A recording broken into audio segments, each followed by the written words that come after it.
PJS Wali Kota Makassar, Andi Arwin Aziz, meninjau langsung Sabtu Bersih, kanal dan drainase di Bunga Ejaya dan Jalan Poros Kandea Makassar pada Sabtu pagi.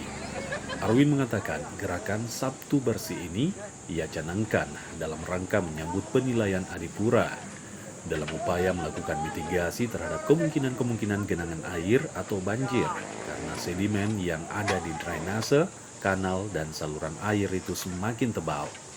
Makanya Sabtu Bersih ini sebagai upaya pembersihan saluran air tersebut agar bebas dari sedimen sehingga potensi genangan hingga banjir dapat diantisipasi. Ia menyebut semua jajaran Pemkot Makassar terlibat seperti Dinas Lingkungan Hidup, PU, Satgas Drainase, semuanya bergerak tiap Sabtu agar kegiatan ini tepat sasaran. Apalagi titik-titik pembersihan ini memang merupakan lokasi yang dievaluasi dan pengamatan tahun lalu terhadap genangan maupun banjir. Selain itu, dia juga menghimbau kepada masyarakat agar meningkatkan kesadarannya, ketertibannya, kepatuhannya, dan kedisiplinannya, terutama dalam membuang sampah. Jadi gerakan Sabtu Bersih ini saya mencanangkan dalam rangka untuk menyambut penilaian Adipura yang pertama.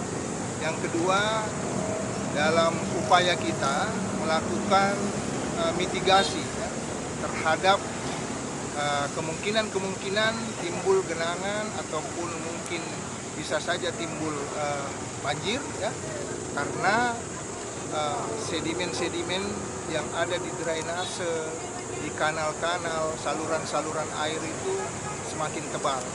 Nah, untuk itu Sabtu Bersih ini sebagai upaya untuk melakukan bersih-bersih saluran air, drainase agar bebas dari sedimen sehingga genangan-genangan yang kemungkinan bisa timbul ketika turun hujan itu sudah bisa diantisipasi lebih awal. Nah, ini upaya yang kita lakukan tentu melibatkan seluruh jajaran pemerintah Kota Makassar yang terkait, mulai dari Dinas Lingkungan Hidup, Dinas Pekerjaan Umum, Satgas yang drainase.